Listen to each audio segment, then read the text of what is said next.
Hello and welcome to the No Bullshit Property Podcast, brought to you by CERT Property. I'm Paul. And I'm Howard. And today we're joined by Josh and Ruben from F45 in Manchester's Northern Quarter. Welcome. Hello. Oh, thank you. Hi. Welcome. Hello. Did you notice it was Josh and then Ruben? And it was Paul and then Howard. It's like they did their research. Yeah, clearly. I think there's a lot of jokes that I can make there, but I don't even go there. It's all right. Before we get started with today's episode, let's take a look at some of the latest property news. So, the minimum energy efficiency standards legislation comes into force on the 1st of April 23. This means that commercial and residential landlords with properties that have an EPC rating, that's Energy Performance Certificate rating of F or G, unless they have an exception, can no longer be rented out.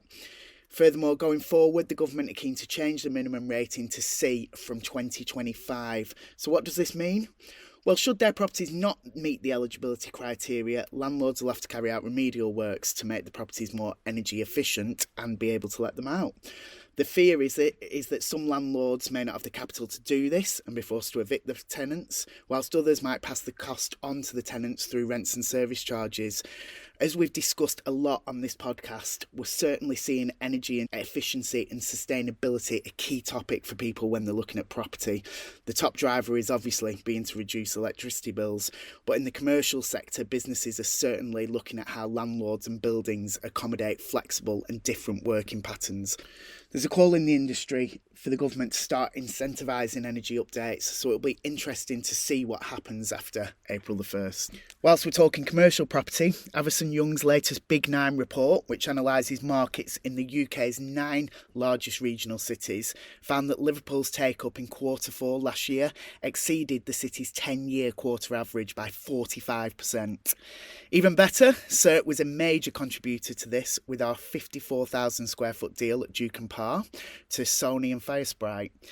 It's good news for Liverpool with rents on the rise by 16%, but Manchester likewise outperformed. The city centre market was up 38% on the 10-year average and the most active post-pandemic year yet. So really encouraging figures for the commercial property market. And finally, last week, inflation hit a record level of 10.4%. The Bank of England has increased interest rates now from 4% to 4.25%. It's the 11th increase in a row, and interest is now at the highest level since 2008. This latest rate hike means the cost of paying back mortgages, loans, credit cards is more expensive, but should you have savings, you should get a better return on those. The good news from the spring budget, however, was that the Office for Budget Responsibility now expects the economy to shrink less in 2023 than previously expected. It's also been confirmed that the planned energy increases in April have been cancelled for the moment, so a small win there. As always, just a quick reminder to check out certproperty.co.uk, where you can find the latest UK property news, downloadable industry guides and much more to help you on your investment journey. So without further ado, let's get started with today's episode.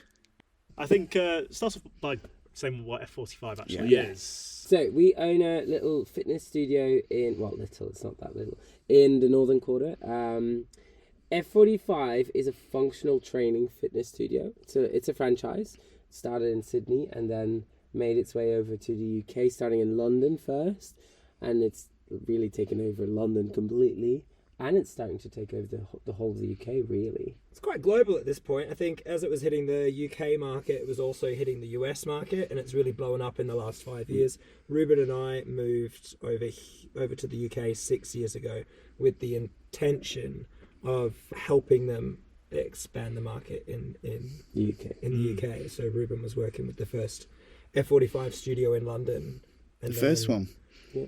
And then we helped a few of the first ones to open there while we were getting ourselves set up to open our own. So. Yeah.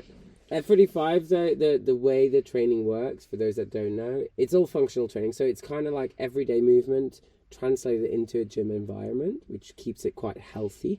If you'll talk to any physio, the way they move or the exercise that they use is quite often the same things that we use in our gym. F45, 45 minutes. Every class is 45 minutes. So it's very much set up for it to be quick, in and out, get it done. but it's also designed around the way that we really try and get you in every day. So you can create a bit of a community. People see each other at the same time every day. They feel connected. They feel motivated to come back, and therefore they get the resules. One of the reasons why we wanted you on, because community is one of our core values, and both of us have witnessed the community that you have created at F45, and I mean it's worked. You've done it. Yeah. Like, well done, guys. We're hooked. Yeah, It was good. That was the plan.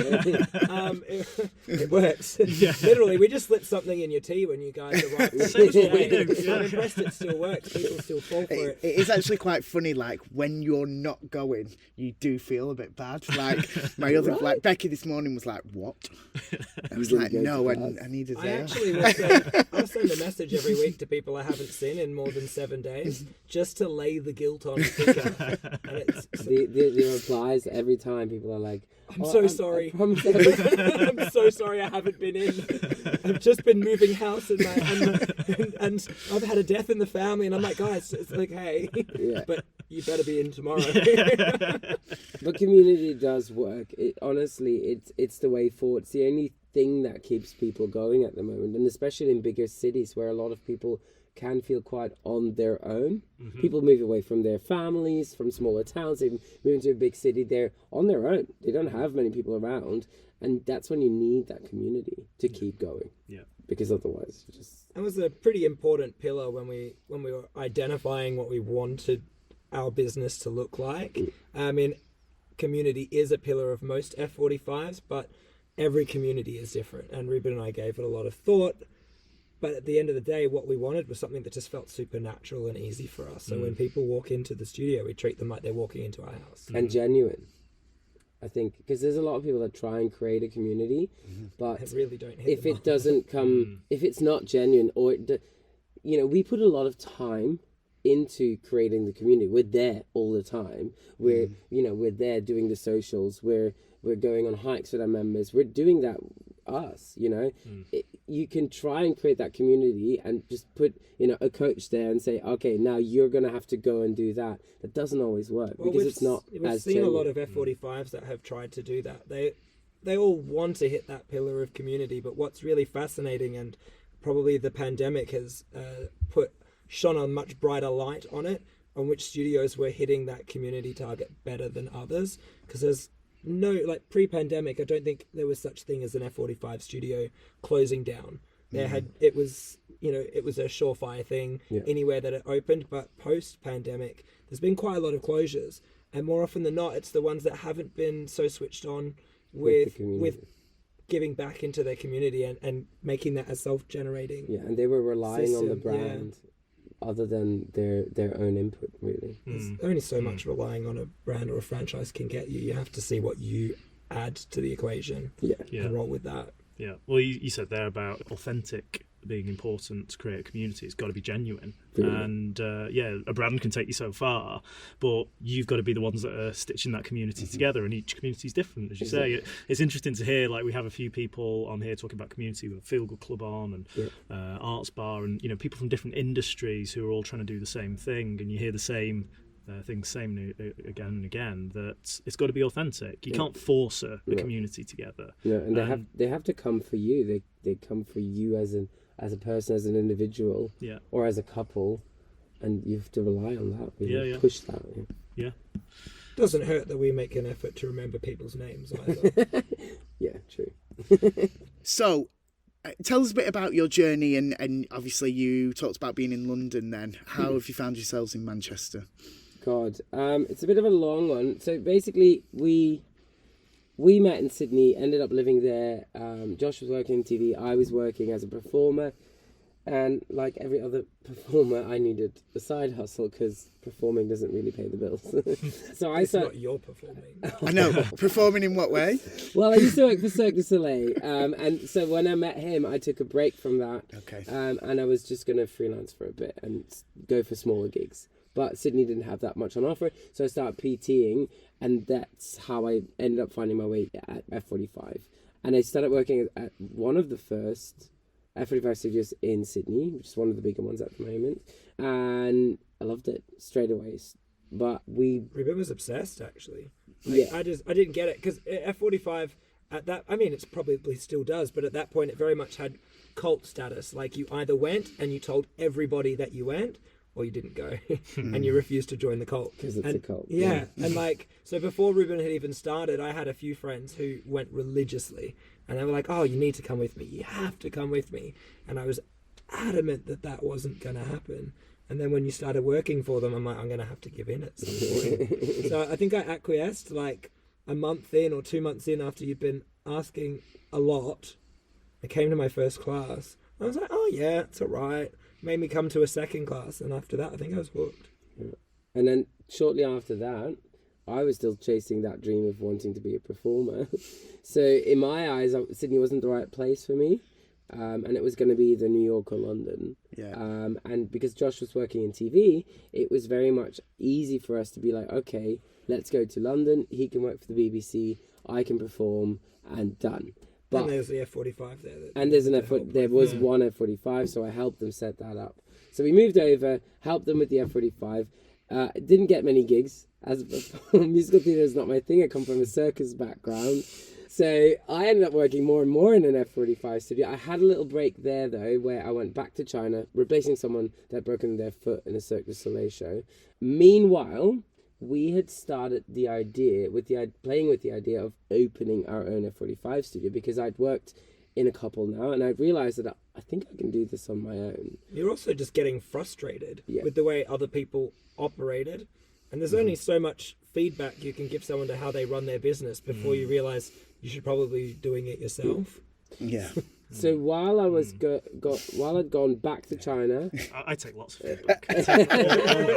All of it. So while I was back in China, we started the ball rolling on opening our own studio, which wasn't easy at the start because obviously I didn't have much money set aside from performing, which wasn't really working that well.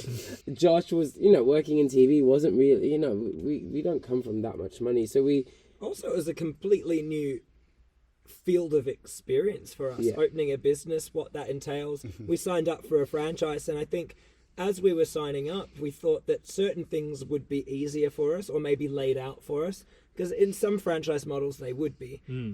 We didn't quite understand the level of work we would have to, or groundwork we'd have to put into, for example, finding a location and getting that location up to scratch to be a usable, viable site for a gym. And when we first signed up with, when we were playing with signing up with F45, they made it sound like there's so many great options just waiting to be taken. And that was kind of what we had thought. And that they would hook us up with investors who were very keen on the investment point of view, but not on the, running the business. They didn't have a clue on how to do that. So they were going to hook us up. Now, that was the franchise trying to sell as many franchises as they could. That's not really how it happened. We ended up having to find our own investors, having to really, really push hard on finding a site in London, which at the time, pre-pandemic, was awful. We had one of the best territories we could sign for with F45. We had Shoreditch. Still to today, I think it's one of the better areas to run a functional fitness training studio like this, but we couldn't find a space. We had signed with the franchise. We ended up looking for almost 2 years for a space. And at the time in London, it was very strict on planning. So you could find a space, and if it was an office, there was no way you could get that rezoned or labeled for leisure or leisure space. Not for lack of trying. We would find spaces that had been empty for sometimes 2 years, and you would think that would be an argument enough that maybe they would rezone the space. And we would try.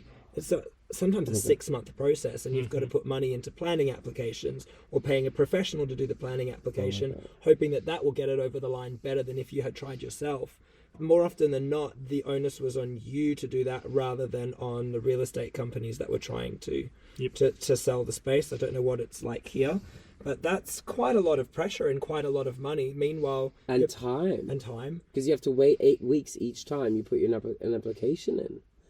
So we lost so much time, so much money, paying agents to just get your application in. These massive files of I think a lot of bullshit, really. Like, I mean, it's just all these documents about what you're going to do with the space and why and how this can enhance the neighborhood and all that. I get it but it's also a lot of councils being councils and having to tick the boxes, right? Now, what's interesting, anyway, first of all, we ended up giving up on London because we couldn't find. So you never opened one. Well, it was costing us quite a bit of money. We had signed an agreement with F45 that, you know, after 6 months we would start paying franchise fees. Irrespective of whether you opened or not. Yeah, but we never thought it was going to. We never thought it would take more than 6 months. When we'd had conversations with them, we probably hadn't done enough market research on locations prior to signing an agreement with them. They had really made it sound like there are spaces waiting. You just need to sign here. We'll hand you over to our real estate agents, and they've got so much stuff ready for you to go. And it just wasn't the case. I mean, there's some big companies like Savills who basically partnered up with F45, finding sites all over London for different F45 studios. They couldn't find us anything. I mean, Shoreditch, like you say, really good area, but really good areas have such competition for any of the space there. So I can get it. You know, perhaps if it was a bit less of a prime area, you might have had an easier journey. But here in Manchester, different story, I guess. That's kind of what happened. We'd given up. We were like, we're losing so much time and money. We need to be clever. So we lined up a meeting with an agent here who lined up, I think, 6 different places to show us in one day. And we took the train up, and as we were walking to meet them, we walked past the space that we're currently in now, which is just a basement space, and all there is a glass door. Clear glass door, and it had D2 space, gym space available, now call this number. And we're like, well, that's what we've been looking for. So we wrote the number down, texted them and said, hi, we're just in Manchester for the day. Can you show us this space sometime this afternoon? And then we went and met with our agent, and he showed us 6 spaces, but none of them were zoned as a gym.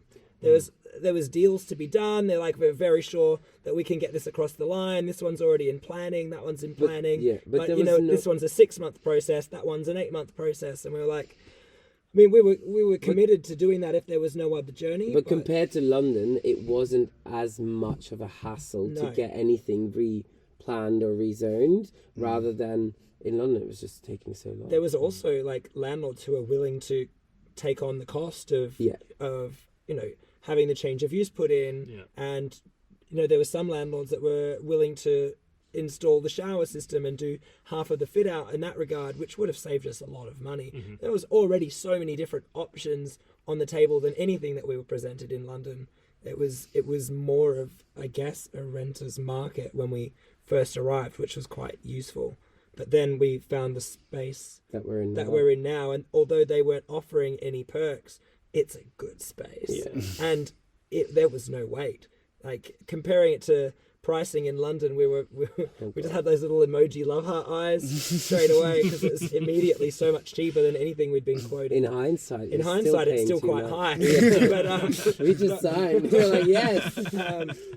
But yeah, and I mean, hindsight, if we'd have known there was a pandemic, we could. There's so many things you could do differently. What's interesting is that since the pandemic in London now, spaces that I looked at and couldn't get across the line now have F45s in them. Right. It's insane. Yeah, so that's a bit sad to see. It's but quite the pandemic has changed a lot. They made a lot of good deals, like during the pandemic when no one wanted business But I do spaces. think they're slowly going to move back to their strict. Oh, they already have. It's already tougher. Yeah. So, what happened then when you opened? Well, we opened. So we moved. So the visit was in October. Yeah. Right. The end of October. End of October. We then decided we're going to have to move up to Manchester. We arrived here on the 2nd of Jan. We opened the gym 15th of Feb. 8th of Feb. And then mid-March, 6 weeks later, the whole world closed. And we were like, fuck. I mean, you put yourself in a lot of debt with banks, with investors, with fit out. It was a $100,000 fit out on top of everything else. You bank on getting a lot of money in at the start. That's kind of how any new business would start. You have a big boom when you open, a lot of attention. We didn't have that. Well, we did. We had a big boom for 6 weeks, but a lot of that is you giving stuff away for free in the first few weeks to drag people in, and we had signed a lot of people up onto memberships think we had 80 members like by the end of the first month, or by the 6-week mark there was 80 members, and we would have seen that money after a few months of it coming in, but then we didn't. We had to freeze and cancel everybody's memberships, and who knew for how long. It was scary. It was really scary. We were like, how are we ever gonna, because the banks don't stop. They you have to keep paying. So we went online. We created some online memberships and good content. So we turned the studio into a filming studio. Weekly Zoom parties, because no one else had anything to do, so we were doing pub quizzes on the weekend with our members who were still paying and still training with us online. I mean, it's things like that actually helped us.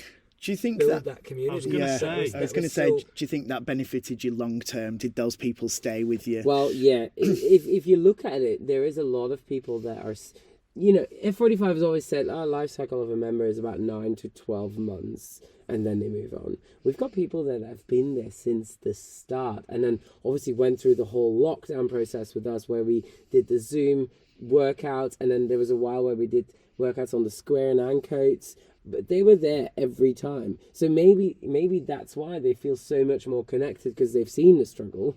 These were the guys outside your flat. I just realised that. I was like, I recognised you before I met you first time. You were the ones. That was us. We were not popular with no, 6 a.m. 6 a.m. Sorry for that. That was loud. I'm an early riser, it's all right. Okay, great. You are There's a few literally people on who that weren't. square. Yeah. It was so funny because the only way that they would contact us is by like Facebook. No one wanted to get out of bed that early in the morning and come have a chat. So we would get like a few kind but also strongly worded Facebook And we tried messages. we tried to convert them into joining us for a couple of those workouts. We're like, the best solution is just to join in. We'll give it to you for free. They didn't do it. It didn't fly. Didn't work. Yeah. So, talking about that whole process and sourcing the premises, and obviously there was some challenges there. What would you do differently next time? So, if you were looking for another one now, Don't start your plans. Don't start. No. What would I do differently? Don't start until you find very much what you until you find a space. Don't put money down on anything until you have like 3 of the ducks that you need already lined up. And that's been a big lesson that we've learned. We were very eager to start a second space up. We were always going to run multiple sites, and originally we were going to run one here and run one in Shoreditch, but the pandemic took a lot of our funds from us, and we just had to put everything into keeping the one project alive. Since then, we've had chats with investors who are like, oh yeah, it'd be really awesome to help you get another site set up somewhere in South Manchester. And we've sourced locations, got really good deals, kind of ready to go, waiting to be signed, and then maybe the money will fall through. So for us, what we've been really careful with since the first time is making sure there's at least 3 ducks lined up before we put a single penny down for anything, because we've watched so many elements fall through that I just think it needs to be a sure thing at this point. It's quite funny how, we had the pandemic like not really helping the business, but then when we wanted to progress and move ahead with the second site, the war that's been happening, it just helped a lot of all the economy where we are now. We're still not there. There is still a big effect on businesses or business growth, which is kind of stopping us from growing as well. But look, can't complain. We're good where we are, but we had so many plans. There's still time for that, though. Yeah, And it sounds like you've come through the other side of a really difficult situation in a great place, and it's down to the energy and the authenticity that you've applied to what you've done. So if you've got that, the rest will follow. So we're really happy with where we are. I think the thing that's, we always like to set a goal, and when we hit that goal, we've already got another one like further away. We just always want to be working towards something. I don't think it's in either of our nature just to kind of sit back and chill. No. Particularly not yours. I could chill. I could chill a little bit. Yeah. Like, I've got the next plan. yeah, you have like the next 3 plans already lined up and ready. And So something we asked at the Arts Bar actually when they came on was, what do you feel is important to an occupier and you as tenants for the landlord's role in that to be? What can they do to support you, I guess, is my question. I mean, in our case, a lot comes back to the pandemic, I think. well, our experience comes back to the pandemic, and it's just how flexible a landlord can be. I think a landlord could help push the business, and they don't always do. Like ours doesn't. Okay. like for example, like we're where just we a are, we're a boutique establishment that I think has a certain price point that elevates the area, and you could choose to set that up, and then as you like, there was a lot of vacant spaces above us from the pandemic, and then we're querying what kind of things would go in there, and I know we were pushing people towards our landlord, and they got in touch because we knew that would complement the business and it would work well and develop the area a bit more.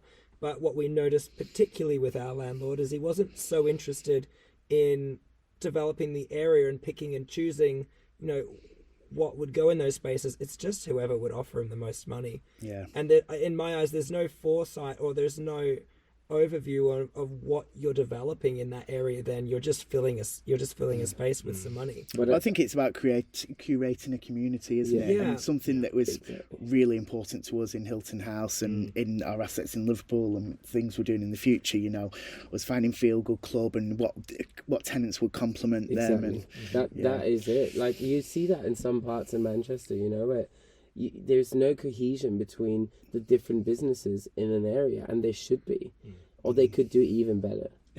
We find it really laughable that above us there's a Krispy Kreme, and then right next door is the KFC. But neither of those things. It's Dunkin' Donuts, is it? Sorry, Dunkin'. But neither of those were there when we took that space, and they could have been anything that could have elevated the area. Cristiano Ronaldo is going to put 5-star hotel on the corner of that block. Apparently, that would theoretically really lift the area. Yeah. But why would you pop a KFC on the corner? It doesn't feel authentic. It's a bit like our pet hay in any vacant residential block, you'll get a national supermarket who wants to go in there, but it's not necessarily the right thing for the building. Or a betting shop. I mean, on our street, so many betting shops. I'm like, why? Or a new vape shop. Or a new vape shop. On Newton Street, there's those small little shops that keep changing over every 8 months, and we're like, I wonder what will go there this time. And every time it's like, it's a wig shop, and I'm like, well, I'll give that 2 months.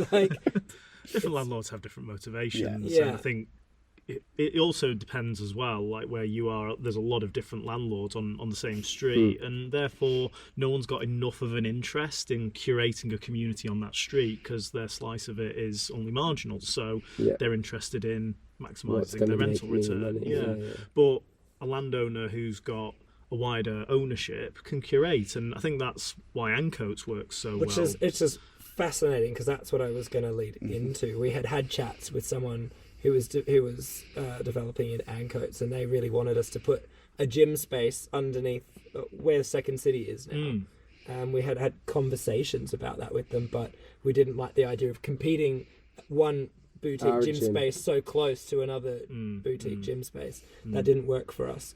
But when we were having conversations, they were very willing to come to the table, make deals, put contributions towards the fit out, because they wanted to curate something that worked perfectly for that area. Yeah. It's beyond me why they then chose Second City. I mean, but with the conversations, no offense to Second City. No offense to Second City. Great establishment, boys. It's a football city, though. Like these businesses, that's what Manchester lives off. So I get it though. And Second City still has brought something different to the area as well. That wasn't there. Is it cohesive with the area? I think it could be more cohesive. It could be. There's more cohesive options. There's a couple of businesses around there that I'm like, why? We saw something open up, like a little hairdresser. Still there, though. And I'm like, that's weird. Yeah. But that should all be coffee shops and and restaurants, no? In my eyes. You've got to have a diversity of offering as well. So, we've got a lot of bakeries, artisan bakeries. You know what it doesn't have, though, is a wig shop or a vape store. There is actually a wig shop in Royal Mill. There actually is. Is there? Yeah. Oh my God. We've been going to the wrong places.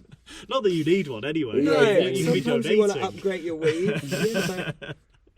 A question I wanted to ask before we finish is, obviously you've got a successful gym and a lot of build to rent developments, which is apartment blocks that are being built with one owner who's renting them all out.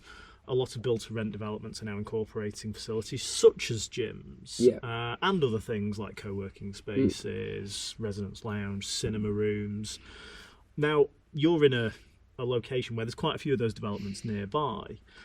What's your view on facilities within a development, creating a community through having a gym in a development versus something like you're offering? Because people want to have easy access to a facility.